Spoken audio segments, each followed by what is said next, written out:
To begin with, we're not what you'd call human. Metal Gear Solid 2 came out in 2001, and somehow it still feels like it's warning us today. You have two mission objectives. One, infiltrate the offshore decontamination facility Big Shell and safeguard the president and other hostages. And two, disarm the terrorists by any means necessary. This is Snake. I'm now inside Strut A of Shell 1. How are things? We're in luck. Looks like there are no sentries posted here. What's the visibility? The lights on the plant's struts are functioning. I won't... For most of the game, the Colonel feels real. He gives orders. He explains the mission. He sounds like authority. But near the end, the mask comes off. Brighton, something happened to me last Thursday when I was driving home. I had a couple of miles to go. I looked up and saw a glowing orange object in the sky, to the east. It was moving very irregularly. Suddenly, there was intense light all around me, and when I came to, I was home. What do you think happened to me? Huh? Fine. Forget it. I hear it's amazing when the famous purple stuffed worm in Flapjaw Space with the tuning fork does a raw blink on Harry Carey Rock. I need scissors. 61. Infiltrate the enemy fortress. Outer heaven. The Colonel was not a person. He was AI, a system, a voice built to guide Raiden and control him.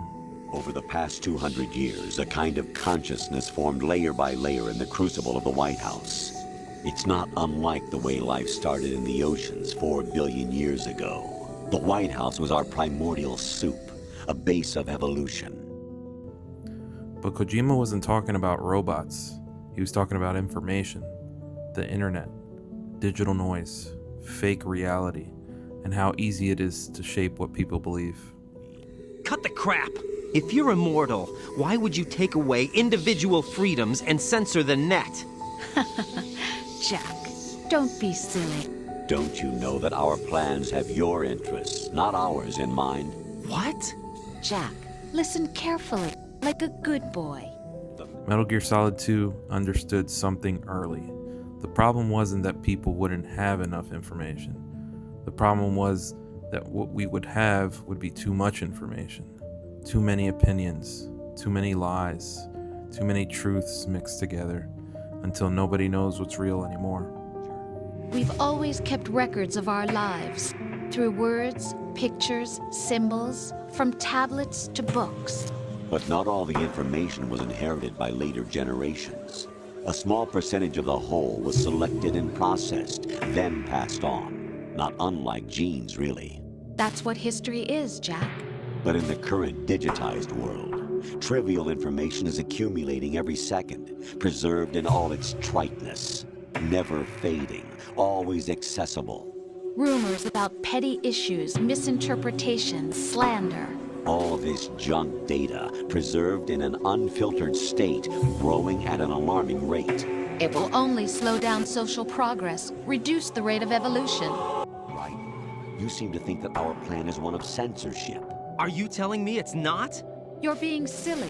What we propose to do is not to control content, but to create context. Raiden thought he was making choices, but the system had already shaped the mission around him.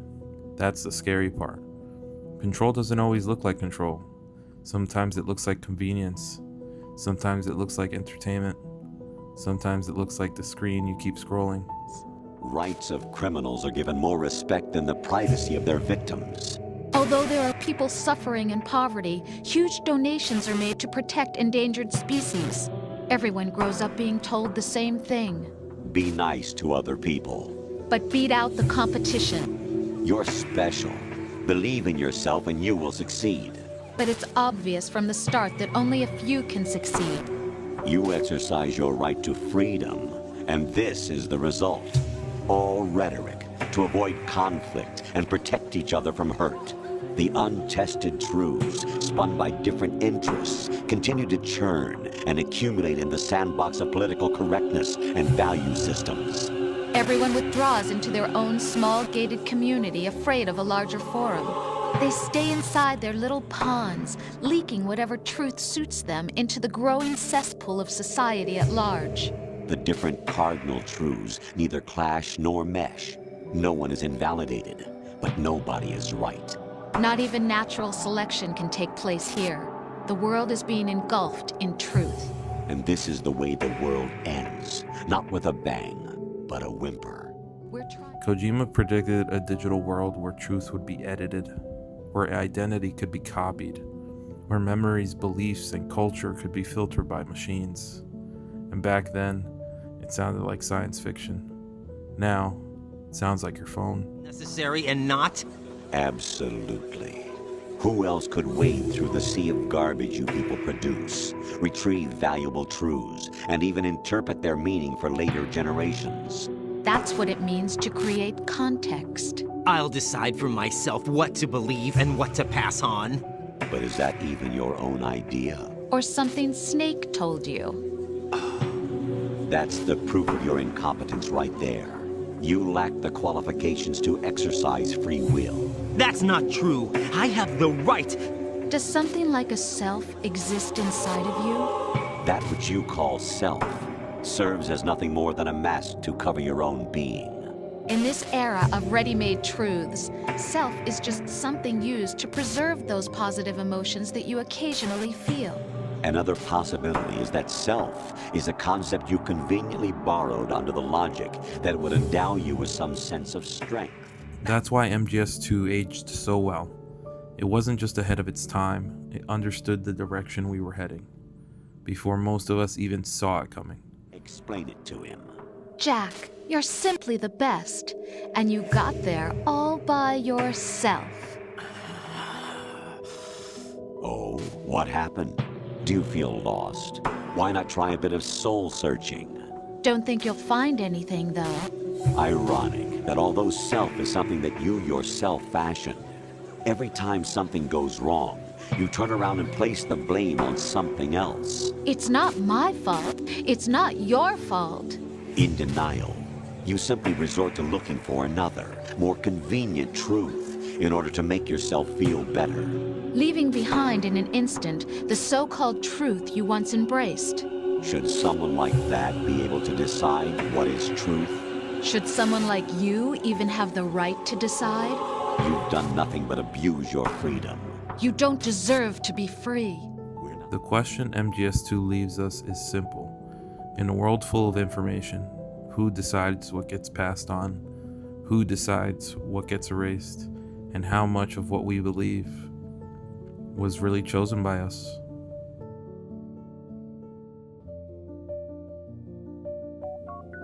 The S3 is a system for controlling human will and consciousness.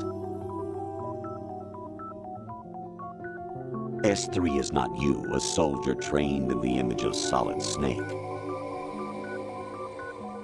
It is a method, a protocol that created a circumstance that made you what you are. So you see, we're the S3, not you.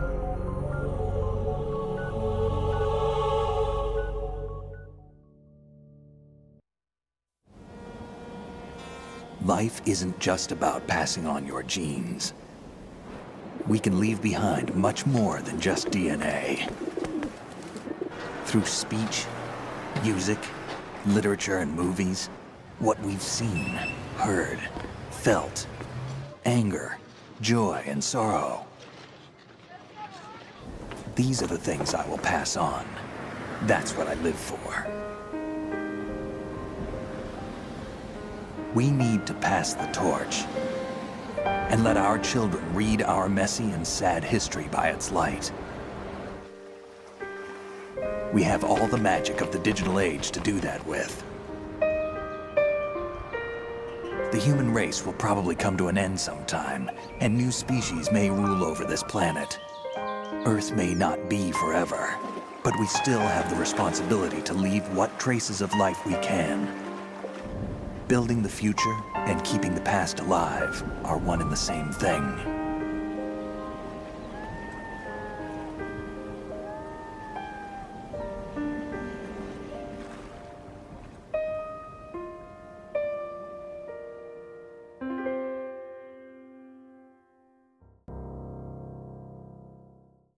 Snake, you there?